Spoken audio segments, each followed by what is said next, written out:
నమస్కారం. నమస్కారం. నేను కపిలకి మణివాస గురుకులు. మీ పేరు స్వామి? మణివాస గురుకులు. ఇక్కడ 25 సంవత్సరాల పైన స్వామివారి కైంకర్యం చేస్తున్నాను. శివాచార్య దైవాగం ప్రకారంగా. Okay sir. మీ కుటుంబ సభ్యులు ఏంటి, ఏమేం చేస్తారు ఇంట్లో వాళ్ళు? 2 అమ్మాయి 1 అబ్బాయి సార్. 2 అమ్మాయిలకు పెళ్ళిళ్ళు అయిపోయినాయి. అబ్బాయి చదువుతున్నాడు. ఏం చదువుతున్నాడు? సంస్కృత కాలేజీలో ఎంఏ చేస్తున్నాడు. ఎంఏ చేస్తున్నాడు. ఇప్పుడు అందరినీ మళ్ళీ ఈ పురోహితానికి కానీ సాంస్క్రిట్కి కానీ ఎక్కువ ప్రోత్సహిస్తున్నారు మీ కుటుంబాల్లో? అవును సార్. మేము పరంపర శివాచార్య పరంపర సార్. మా తండ్రి గారు అందరూ కూడా కాళహస్తిలో పూజాధికారు ఉండేవాళ్ళు. అక్కడి నుంచి స్వామివారి. అదే సార్. మీరు ఇప్పుడు ఇక్కడికి కార్యక్రమం కూడా చాలా మంచి కార్యక్రమం పెట్టారు. అంటే ఎట్లా మీ అభిప్రాయం? చాలా బాగుంది సార్. పురాణంలో భాగవతంలో 4వ స్కందంలో ఋతు మహారాజా అని ఒక మహారాజా ప్రార్థన చేస్తారు. అంటే దేశంలో ఇవన్నీ సుభిక్షం లేకుండా కరువు కాలం అయిపోతుంది. అప్పుడు ఆయన ప్రార్థన చేస్తుండగా అప్పుడు భూమాత ప్రార్థన చేస్తారు. భూమాత వెళ్ళిపోతుంటే భూమాతని ఇచ్చి నమస్కారం చేసి అంటే నన్ను దాసి కాకుండా తల్లిగా చూడు, ఈ పరిసరాలంతా కూడా సవ్యసాధంగా ఉండాలంటే నా దగ్గర నుంచి అన్ని తీసుకుంటున్నారు కానీ నాకేది ఇవ్వడం లేదు. భూమిలో ఉండేటివన్నీ కూడా మీరే స్వీకరిస్తున్నారు. భూమిని పరిశ్రమ చేసి భూమిని సంరక్షణ చేసి చేయాలని మహారాజుకి ఒక 5 ఒప్పందాలు చేసుకుంటారు. ఆ 5 ఒప్పందాల్లో ఇది ఒకటి. అంటే భూమి పరిసరాలంతా కూడా సుభిక్షంగా ఉండాలి, ఈ కలుషాలు లేకుండా. అంటే మన వేదాల నుంచి మన పురాణాల నుంచి ఇవన్నీ కూడా మనకు వచ్చినట్టు సంస్కృతి సంప్రదాయ ప్రకారం మనకు భూమిని, అందుకనే భూమి అనేది మనకు పవిత్రం. అవును. అందుకే భూతల్లి అంటాం, భూదేవి అంటాం, భూమాత అంటాం. ఆ భూమాత మనకు అన్ని ఇస్తుంది. పంటలు కావాలంటే దానిపైన ఆధారపడతాం, నీళ్లు కావాలన్నా భూమాత పైన ఆధారపడతాం.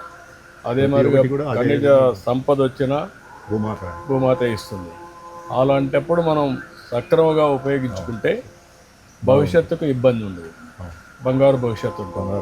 ఉపయోగించుకోకపోతే ఈ ఇబ్బందులు వస్తాయి అనేది చరిత్రలో కూడా ఉన్నాయి. కానీ ఇప్పుడు ప్రస్తుత పరిస్థితులు అవన్నీ మర్చిపోయారు. ఎట్లా గుర్తు చేయగలరు? ఇప్పుడు అందరికీ తెలియపరిచే ఈ యొక్క కార్యక్రమం వల్ల అందరికీ తెలుస్తుంది. ఈ ఆలయానికి వచ్చే భక్తులు అందరికీ కూడా మనం ఇలాంటి భూమాతని రక్షించుకోవాలి. చెట్లు జాములు, ఈ చెట్లు ఎరువులు ఉంటే మంచి గాలి వస్తుంది, ఆరోగ్యం బాగుంటుంది అని. భూమి బాగా ఉంటే దానివల్ల ఎక్కువ మనకు సదుపాయాలు వస్తాయి, పంటలు వస్తాయి. ఋతు మహారాజా పురాణంలో ఉంది సార్. ఇప్పుడు మీరు చేసుకునే కార్యక్రమము స్వర్ణాంధ్ర స్వచ్ఛాంధ్ర అని చెప్పి కార్యక్రమానికి చాలా ప్రాముఖ్యత ఉంది. చేస్తే అందరికి ఇక్కడ తెలియపరిస్తే అందరూ కూడా అది పాటించి దేవాలయాల్లో కూడా అది జరుగుతుంది. దేవాలయాల్లో చాలా పవిత్రతకు వస్తున్నారు. వాళ్ళకి తెలియని వాళ్ళు ఉంటారు. వాళ్ళకి అందరూ కూడా ఈ ఒక ఇది చేయడం వల్ల మనకు కలుస్తుంది. మీరు ఈ దేవాలయానికి సంబంధించి ఏ విధంగా ఇవన్నీ కంట్రోల్ చేస్తున్నారు, ఎట్లా చేస్తున్నారు? చాలా పురాతనంగా ఉంది సార్ స్వామి దేవాలయం. స్వామి స్వయంభూ ఉద్భవంగా ఉంది. బ్రహ్మ విష్ణు మహేశ్వరులు దర్శనమిచ్చిన క్షేత్రం ఇది. ఒకళ్ళు మాత ప్రార్థన చేసుకున్న శివలింగం ఒకటి. ఈ తీర్థంలో కొండ మీద ఉండే తీర్థాలంతా కూడా ఈ తీర్థంలో సంగమం అయి పడుతుంది కాబట్టి కార్తీక మాసంలో ఈ తీర్థంలో స్నానం చేస్తున్నారు భక్తులందరూ కూడా. కొండ మీద వెళ్ళి అన్ని తీర్థాలు దర్శించలేరు, స్నానం చేయలేరు. ఎన్ని తీర్థాల నుంచి మనకి నీళ్ళు వస్తున్నాయి. నేను కూడా ఇక్కడ పుట్టినవాడిని. అవును సార్, ఇక్కడే పెరిగాను, ఇక్కడే తిరిగాను.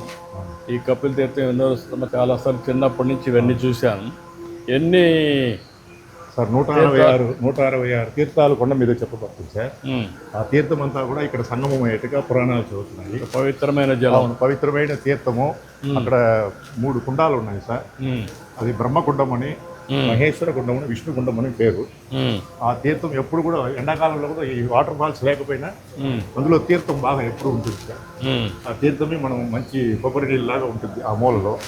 దాని అంతా కూడా పరిశుభ్రంగా మనం చూస్తూ అన్ని పరిశుభ్రం చేసుకుంటున్నాము.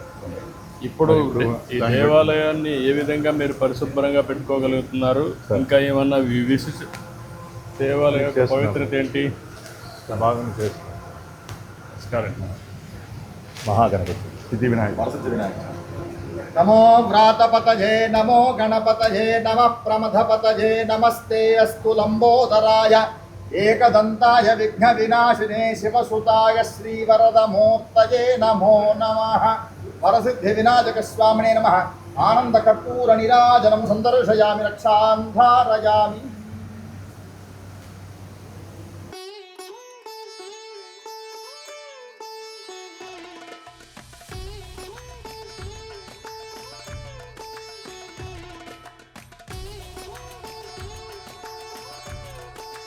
ఎక్కడే పని చేస్తున్నారు మీరు? ఇక్కడే సార్, మేము మిరాసి వ్యవస్థ నుంచి పనిచేస్తున్నాం సార్.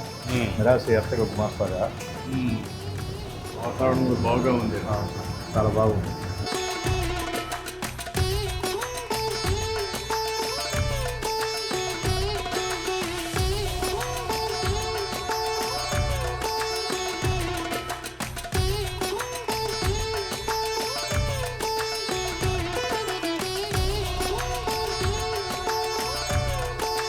కపిల తీర్థం ఇక్కడే ఉంది. ఇది కాకుండా వెంకటేశ్వర స్వామి పైనే ఉన్నాడు. కాబట్టి ఈ ప్రాంతం ఎప్పుడు ఇదే కాదు, రాష్ట్రం ప్రపంచం సుభిక్షంగా ఉండాలి. మనం అందరం ఆరోగ్యంగా ఆనందంగా ఉండాలి. అందరి జీవన ప్రమాణాలు కూడా బాగుండాలి. అదే మీరందరూ ప్రతిరోజు ఆశీర్వదిస్తున్నారు. దానికోసం నేను పనిచేస్తాను. సంతోషం. Thank you sir. Thank you. Thank you. నీ పేరేంటమ్మా? సాయి అరుణ్ సార్. సాయి అరుణ్. అవును సార్. ప్రతి క్లీనింగ్ చేస్తాను, గార్బేజ్ క్లీన్ చేస్తాను. లోపల నుంచి అన్ని తీసుకుని వచ్చి డివైడ్ చేస్తాను సార్.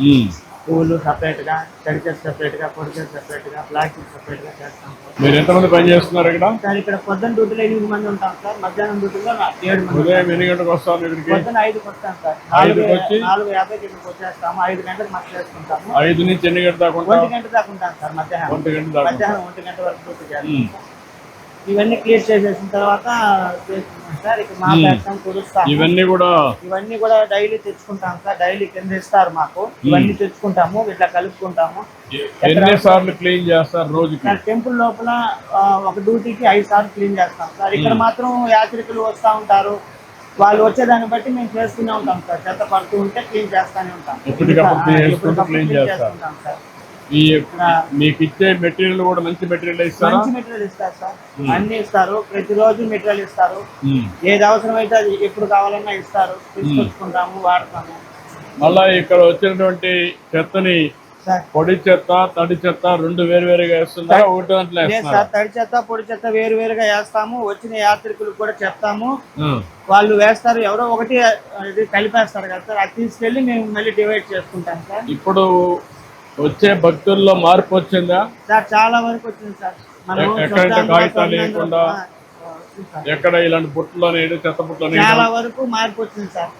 చాలా వరకు ఈ ప్రోగ్రామ్ స్టార్ట్ చేసిన తర్వాత నుంచి చాలా వరకు మార్పు వచ్చింది సార్. మాకు కూడా చాలా వరకు ఆనందంగా ఉన్నారు సార్.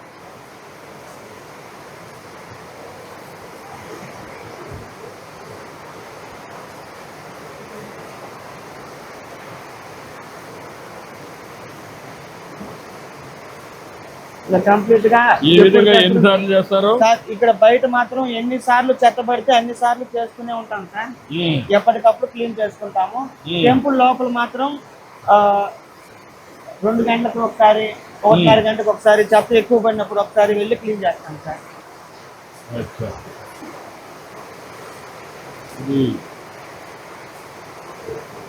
మీరు ఈ ప్రోగ్రామ్ స్టార్ట్ చేసినందుకు మాకు చాలా సంతోషంగా ఉన్నారు సార్. చాలా ఆనందం. ఎందుకంటే మీలాంటి వాళ్ళందరూ గట్టిగా పనిచేస్తున్నారు కాబట్టి ఒక పరిశుభ్రంగా ఉంటుంది. వచ్చే వాళ్ళకి ఆరోగ్యం బాగుంటుంది. ఇలాంటి గందరగోళం అయ్యేది. మీరంతా కూడా చాలా వరకు మార్పు వచ్చింది సార్. ఇప్పుడు మాకు చాలా వరకు యాత్రికులు కూడా తినేసి ఎక్కడంటే అక్కడ వేసేస్తా ఉండేవాళ్ళు. ఇప్పుడు చాలా వరకు మార్పు వచ్చింది సార్. నువ్వు ఇక్కడ పనిచేస్తున్నావా? నీ పేరేంటమ్మా? అరుణ్ కుమార్. ఎన్నేళ్ళ నుంచి పనిచేస్తావమ్మా? 2 ఏళ్ళ నుంచి పనిచేస్తాను.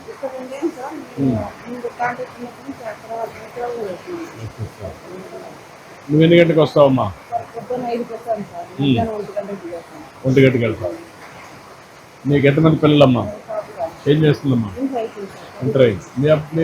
మాకు మ్యారేజ్ కాలేదు సార్. నాకు 2 చెల్లెళ్ళు. మా నాన్నగారు చనిపోయారు. 2 చెల్లెళ్ళకి మ్యారేజ్ చేసాం. నేను, మా అన్నయ్య, మా అమ్మ ముగ్గురమే ఉంటాం సార్.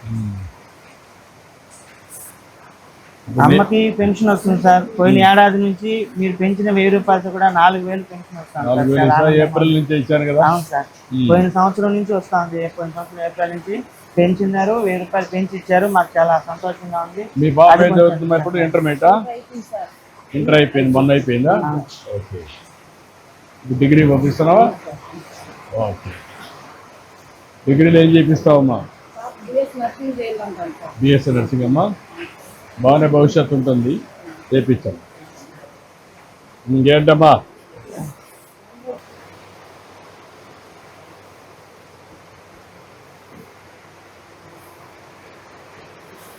ఏమమ్మా బాగున్నావా? ఏం చేస్తారు మీ పిల్లలు? అమ్మా ఏం చదువుతున్నారమ్మా? డిగ్రీ అమ్మా. ఒక అబ్బాయేనా? అమ్మాయి. ఒకే అమ్మాయి. పెళ్లి చేస్తారా? కూతురొస్తానమ్మా. ఇలాంటి పేదవాళ్ళకి అందరికీ సహాయం చేయాలనే ఉద్దేశంతోనే అన్నీ చేస్తున్నాం. ఇంకా మంచి రోజులు వస్తాయి, చేద్దాం. సార్ మాకు సొంత ఇల్లు అనేది లేదు సార్. సొంత ఇల్లు ఇల్లు లేదు సార్. నాకు రెంట్ ఇంట్లో ఓకే. రెంట్ ఇంట్లో ఉన్నాను సార్. నీకు ఇల్లు ఉందమ్మా? నీకమ్మా? ఇద్దరికి లేదు ఇల్లు. నేను ఇల్లు కట్టేయమంటారు, కలెక్టర్ చెప్తాను, ఇల్లు కట్టిస్తారు. ఇంటి దాకా ఇచ్చి ఇల్లు కట్టిస్తాను. చాలా సంతోషం చేస్తాం, చేద్దాం. చాలా సంతోషం. ఓకే. అంతా కూడా ఒక శ్రద్ధగా పనిచేస్తున్నారు. సార్ మీ జీవితాంతం మంచి పని చేస్తున్నారు. మాతో పాటు వచ్చే పిలిగ్రిమ్స్ కూడా చేస్తున్నందుకు ఇంకా సంతోషంగా ఉంది సార్ మాకు. అదే మీరందరూ కూడా ఈ మాదిరిగా చేసే దానివల్లనే సార్ దేవాలయాలు పరిశుభ్రంగా ఉన్నాయి. ఖచ్చితంగా సార్. స్వర్ణాంధ్ర అనేది మనకు ఖచ్చితంగా స్వర్ణాంధ్ర స్వచ్ఛాంధ్ర అనేది ఖచ్చితంగా సాధించి మనం ముందుకు పోవాలి, చేద్దాం.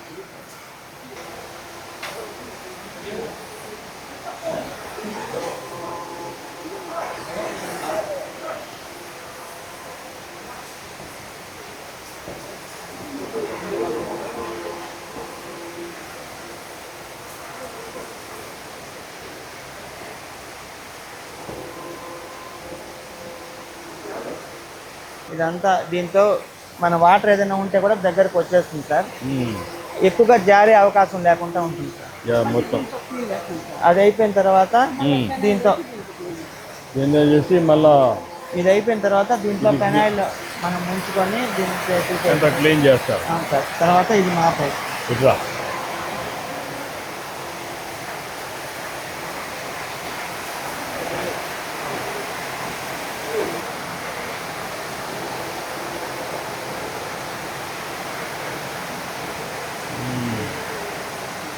దీంతో వాటర్ 90% వచ్చేస్తారు సార్. తర్వాత పొడవ తడిని ఈ మాపుతో తుడుచుకుంటాం. మళ్ళీ క్లీన్ చేస్తాం సార్ తుడుచుకుంటాం శుభ్రంగా.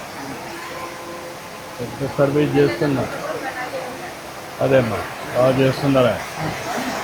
చాలా సంతోషం కూడా సార్. మిమ్మల్ని ఇంత దగ్గరగా చూస్తానని అనుకోలేదు లేదు సార్. నేను చాలా బాగా చేస్తున్నారు. నేను కూడా మీ అందరినీ మోటివేట్ చేయాలి. మీ యొక్క పని కూడా గుర్తించాలి, మీ గౌరవాన్ని పెంచాలి. చాలా వరకు ఇప్పుడు మేము చేస్తున్న పని అందరికీ తెలుస్తుంది సార్. నాకు ఇంకా సంతోషం సార్. ఫలానా వాళ్ళు చాలా శుభ్రంగా చేయడానికి చేస్తున్నారని చెప్పి చూపించినందుకు నాకు చాలా సంతోషంగా ఉంది సార్. చాలా బాగా చేస్తున్నారు, చాలా సంతోషంగా వస్తారు. ఏంటా మీరు ఇక్కడ మొత్తం క్లీనింగ్ క్లీనింగ్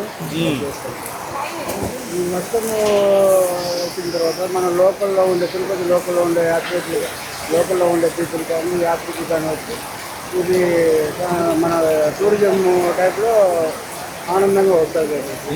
తర్వాత వచ్చింది జనవరి ఎవ్రీ మంత్ నాడు శనివారం మీరు పెట్టిన ప్రోగ్రామ్ ఇప్పుడు స్వచ్ఛాంధ్ర స్వర్ణాంధ్ర అది అంటే ఇంప్రూవ్మెంట్ బాగుంది సార్. ఇప్పుడు మీరు దీన్ని ఎట్లా క్లీన్ చేస్తారు? గాలి ద్వారా లోపల వాటర్ ద్వారా ఈ జాలీలో పెట్టి మొత్తం తీస్తారు. పక్కకి వస్తుంది సార్. ఇంకొక పక్కన లోపల ఉండేటంతా కూడా వస్తుందా? లోపల ఉండే డస్ట్కి కంప్రెసర్ మోటార్ వేస్తాం సార్. ఈ కంప్రెసర్ మోటార్ వేసినప్పుడు లోపల ఉండే డస్ట్ మొత్తం పైకి వస్తుంది సార్. పైకి వచ్చినప్పుడు పక్కకు వచ్చేస్తుంది. అప్పుడు ఈ నచ్చి ద్వారా దాన్ని లాగేసి బుట్టలో వేసుకుంటాం. బుట్టలో వేసి డ్రమ్లో వేసి తడి చెత్త మొత్తం తీసుకెళ్ళిపోతారు సార్.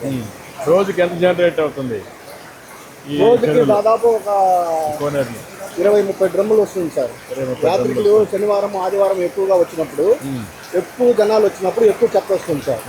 నార్మల్ టైంలో ఒక 10 డ్రమ్ములు 15 డ్రమ్ములు అలా వస్తుంది. అలాగే ఒక్కోసారి నీళ్ళన్నీ వచ్చినప్పుడు ఎక్కువ వస్తాయి కదా, వరదల మరిగా వచ్చి సగం కోనేరులో కూడా పడేటట్టుగా ఉంటుంది సార్ ఫ్లో. ఇక్కడ 2 ఫ్లో 3 ఫ్లో అన్ని వెళ్ళిపోతాయా? అన్ని మొత్తం వెళ్ళిపోతుంది సార్. మన లెవెల్కి పెట్టుకుంటాం సార్ వాటర్. ప్రజలకు ఏమి ఇబ్బంది లేకుండా ఇక్కడ స్నానాలు చేస్తారు కాబట్టి శుభ్రంగా క్లీన్ చేసి పెడతా ఉంటారు. మంచి పని చేస్తున్నారు, అభినందనలు. మీరే మంచి ఛాంపియన్. రండి అందరూ ఫోటో తీసుకుందాం.